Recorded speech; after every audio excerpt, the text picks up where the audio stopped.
Bonjour, vous écoutez le téléphone biblique. Certains pourraient nous demander, pourquoi lire la Bible? Beaucoup de spécialistes en littérature conseillent de lire la Bible car ils la considèrent comme une belle pièce littéraire, et elle l'est. Mais les bienfaits de sa lecture vont bien au-delà de l'esthétique.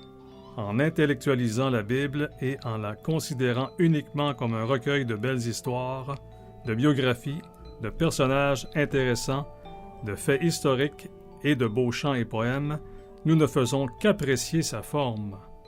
Mais ce qui donne la vie n'est pas sa forme, mais ce qui se cache derrière elle. Son essence se trouve dans la main de celui qui a dirigé l'écriture de chaque lettre, chaque mot et chaque pensée, Dieu lui-même.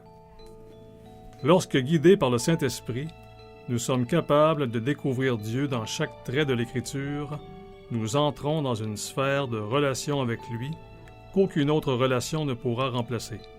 Dieu, au moyen de sa parole, nous parle, nous indique la direction pour nos prises de décision et nous donne une sagesse qui va au-delà des sciences humaines.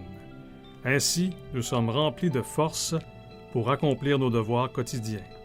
2 Timothée 3, 16 et 17 nous dit « Toute écriture est inspirée de Dieu et utile pour enseigner, pour convaincre, pour corriger, pour instruire dans la justice, afin que l'homme de Dieu soit accompli et propre à toute bonne œuvre. » Si parmi tes résolutions du Nouvel An figure la lecture de la Bible, je te félicite. Tu ne pourrais faire meilleur choix, mais je te conseille de la lire pour les bonnes raisons. Ne t'attache plus à la forme, lis-la jusqu'à ce que tu sois capable d'entendre Dieu s'adresser directement à toi. Approprie-toi chaque mot et chaque promesse du Seigneur. Mets sa parole dans ton cœur et laisse-le changer tout ce qui a besoin d'être transformé. Fais en sorte que la lecture quotidienne de la Bible soit pour toi une rencontre personnelle avec ton Dieu, pendant laquelle tu t'appropries sa puissance et obtiens de nouvelles forces pour affronter les défis de la journée. Prends-la comme un livre à consulter pour connaître la volonté de Dieu quand tu es dans l'incertitude.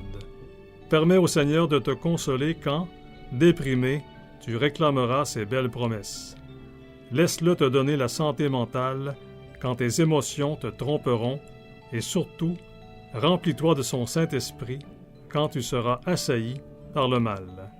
Romains 15, 4 nous dit « Tout ce qui a été écrit d'avance l'a été pour notre instruction, afin que par la consolation que donnent les Écritures, nous possédions l'espérance. »